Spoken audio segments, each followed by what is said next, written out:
আসসালামু আলাইকুম। আজকে দুপুরবেলায় আমাদের ধানের জমিতে ঘুরতে গিয়েছিলাম। তো ঘুরতে যাওয়ার পর হঠাৎ দেখতে পাই কিছু থানকুনি পাতা বা আমাদের গ্রামের ভাষায় যেটাকে বলা হয় আদামনি পাতা। এগুলো দেখার পর আমি আবার বাড়িতে ফিরে আসি। ফিরে আসার পর আমি আমার আম্মাকে জিজ্ঞেস করি যে আদামনি পাতা লাগবে কিনা। তো তখন আমার আম্মা বলছিল যে হ্যাঁ, এটা হলে তো অনেক ভালো হয়, বিশেষ করে ভর্তা খাওয়ার জন্য। তো পরে আমি আবার সেখানে যাই এগুলো তুলে আনার জন্য।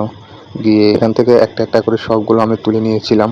যদিও এখানে অনেকগুলো ছিল, সবগুলো তোলা সম্ভব হয়নি। যেতটুকু পেরেছি সেগুলো তুলে এনেছিলাম। বিশেষ করে আমাদের গ্রাম অঞ্চলের দিকে এগুলো একটু বেশি চলে। বাজারে এগুলো চড়া দামে বিক্রি হয়, তাও অনেক মানুষ পায় না। আমি মাঝে মাঝে বাজারে দেখি যে এগুলো বিক্রি করতে, তো দাম জিজ্ঞেস করলে তারা অনেক বেশি মূল্য চায়। তো পরে আর কিনে আনা হয় না। যদিও এগুলো আমাদের বাড়ির চারপাশেই থাকে, তো কখনো সময় করে খোঁজা হয় না, খুঁজলে অনেক পাওয়া যায়। এই থানকুনি পাতা বা আদামনি পাতাগুলোর অনেক বিশেষ ঔষধি গুণ রয়েছে। এই থানকুনি পাতা বা আদামনি পাতাগুলোর মধ্যে যেসব ঔষধি গুণ রয়েছে সেগুলো আমি আপনাদেরকে বলছি। আদামনি বা থানকুনি পাতা, এটার কার্যকারিতা হচ্ছে পেটের অসুখ, হজম শক্তি বৃদ্ধি, স্মৃতিশক্তি বাড়ানো এবং ত্বকের যত্নে অত্যন্ত কার্যকারিতা। এটি আমাশয়, ডায়রিয়া, গ্যাস্ট্রিক ও ক্ষত নিরাময়ে দারুণ কাজ করে। চুল পড়া রোধ সহ নতুন চুল গজাতে সাহায্য করে। নিয়মিত এর রস পান করলে রোগ প্রতিরোধ ক্ষমতা বাড়ে। তাহলে একবার ভাবুন, আল্লাহ আমাদের জন্য কত ধরনের রিজিক চারপাশে রেখেছে। চারপাশে সেই রিজিকগুলো খুঁজলেই আমরা পেয়ে যাই। আল্লাহ তাআলা অহেতুক কোনো কিছু সৃষ্টি করেননি। যত কিছুই সৃষ্টি করেছেন সব কিছুই মানুষের উপকারের জন্য।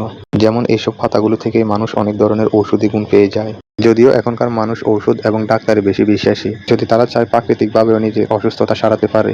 আগেরকালের মানুষ যখন ডাক্তার ছিল না, ঔষধ ছিল না, তখন তারা চারপাশে এই পাতাগুলো সংগ্রহ করে নিজেদের অসুস্থতা এবং সকল ধরনের সমস্যা সারিয়ে তুলত।